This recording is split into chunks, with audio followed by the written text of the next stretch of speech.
Hi friends, നമസ്തേ. Life of ഹേമയുടെ ചാനലിലേക്ക് എല്ലാവർക്കും സ്വാഗതം. അപ്പോൾ എല്ലാവരും സുഖമായിരിക്കണു അല്ലേ?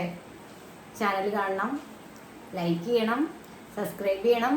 ഇഷ്ടപ്പെട്ടാലും ഇഷ്ടപ്പെട്ടില്ലെങ്കിൽ ലൈക്ക് ചെയ്യണേ, ഷെയർ ചെയ്യണം കേട്ടോ. ഫ്രണ്ട്സിനൊക്കെ സബ്സ്ക്രൈബ് ചെയ്യാൻ മറക്കരുതേ. 10K ആയാൽ നറുക്കെടുപ്പിലൂടെ കുറേ പേർക്ക് സമ്മാനങ്ങൾ നൽകുന്നതാണ്. ഓക്കെ, അപ്പോൾ അത്തം അടുത്തു അല്ലേ? അപ്പോൾ അത്തം 10 രുചിക്കൂട്ടങ്ങൾ കാണിക്കാനാണ് ഞാൻ ഇന്നിവിടെ. ആദ്യത്തെ ഐറ്റമായ തൊടുകറി നിന്ന് തന്നെ തുടങ്ങാം. അതായത് പുളിഞ്ചി, ഇഞ്ചിപ്പുളി. പല സ്ഥലത്ത് പല പേരുകളുണ്ട്. ഇഞ്ചമ്പുളി, ഇഞ്ചിപ്പുളി, പുളിഞ്ചി എന്നൊക്കെയുള്ള ഏതായാലും കുഴപ്പമില്ല. ഓക്കെ, അതുപോലെ മാമ്പഴം തൊടുകറി. ഞാനിവിടെ ഇന്ന് ഉണ്ടാക്കാൻ പോകുന്നത് മാമ്പഴ തൊടുകറി. നാരങ്ങ, വെള്ള നാരങ്ങ അല്ലേ? എന്താ പറയുക, ആ നാരങ്ങേനെ പറയാ വടുകപ്പുളി നാരങ്ങ. നമ്മുടെ തൃശ്ശൂർക്കാർ വടുകപ്പുളി നാരങ്ങ. വെള്ള കടലാസ് മുളക് എന്ന് പറയേ, കാന്താരി, വെള്ള കാന്താരിന്ന്. കടലാസ് മുളക് എന്ന് ഞങ്ങളുടെ ഇവിടെയൊക്കെ പറയാം. വെള്ള കാന്താരി ഇട്ട് വയ്ക്കുന്ന ഒരു വെള്ള കളറുള്ള ഒരു അച്ചാറ്. അതൊക്കെയാണ് ഓണത്തിൻ്റെ സ്പെഷ്യല്. ഓക്കെ, അപ്പോൾ കണ്ണിമാങ്ങ വേറെ, കടുമാങ്ങ വേറെ കേട്ടോ. അതുകൊണ്ട് ഞാൻ അങ്ങനെ പറഞ്ഞു.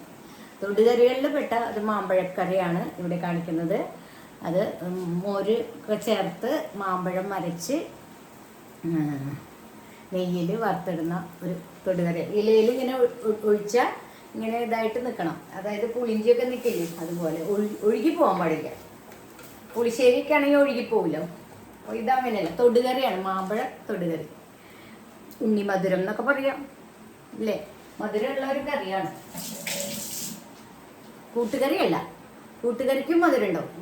ഇത് നല്ല മധുരമുള്ള മാമ്പഴം യൂസ് ചെയ്യണം. ഒരെണ്ണം മതി നമുക്ക് ഒരു സദ്യ, നമ്മുടെ ഒരു വീട്ടിലേക്കൊക്കെ ആവശ്യത്തിന് കേട്ടോ. കാണുമ്പോൾ കുറച്ചുള്ളെങ്കിലും അത്രയല്ലേ നമ്മൾ കഴിക്കുള്ളൂ. അല്ലെങ്കിൽ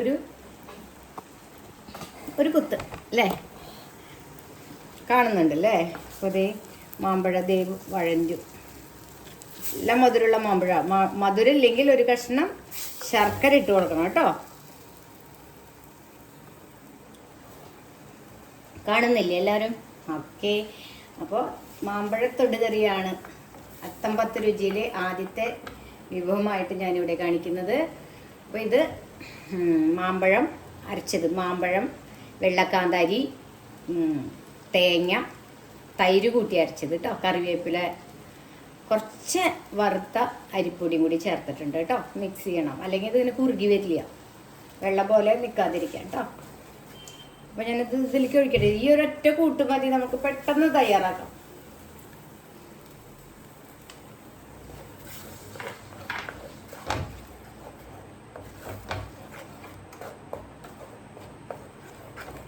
തൈരായ കാരണം അധികം ഇതാവണ്ട, പിരിഞ്ഞു പോവും. ഇതാ കണ്ടോ, കുറച്ച് മതിയില്ലേ മാമ്പഴം? ഇപ്പോൾ കറിയായില്ലേ, സെറ്റ്. കണ്ടോ, അത് ടേസ്റ്റും നല്ല ടേസ്റ്റാണ് കേട്ടോ. പിന്നെയും വാങ്ങി കഴിക്കും. ഇതിൽ മുന്തിരി ഇടാം. അത് സാധാരണ മുന്തിരിയല്ല, അത് ഹേമ സ്പെഷ്യലാണ്. അത് ഉണക്കമുന്തിരി ഇടും ഞാൻ. പൈനാപ്പിൾ പച്ചടി അതൊക്കെ അതിൻ്റെയൊക്കെ വേറെ ഒരു ടേസ്റ്റ് ആണെങ്കിൽ ഇത് ശരിക്കും നമുക്ക് നല്ല മധുരവും നല്ല എരിയും തൈരിൻ്റെ പുളിയും ഒക്കെ ചേർന്ന ഒരു ടെക്സ്ചറാണേ. നല്ല ജീരകം ചേർക്കാൻ മറക്കരുത് കേട്ടോ. സൂപ്പർ.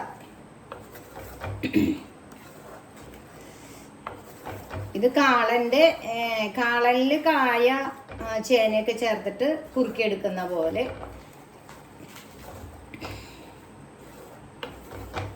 ഇത് പക്ഷെ ഇങ്ങനെ കടിക്കാനൊന്നും കിട്ടില്ല. അതിന് നമ്മൾ ഉണക്കമുന്തിരി ഇടും, നെയ്യിൽ വഴറ്റിയ ഉണക്കമുന്തിരി ഇടും. അപ്പം ഞാനിടുന്നില്ല, നെയ്യിൽ വറുത്ത് വെറുതെ ഇടണുള്ളൂ കേട്ടോ. നിങ്ങളുടെ കയ്യിലുണ്ടെങ്കിൽ അതൊക്കെ ഇട്ടു, നല്ലതാണ്, നല്ല ടേസ്റ്റ് ഉണ്ടാവും കേട്ടോ.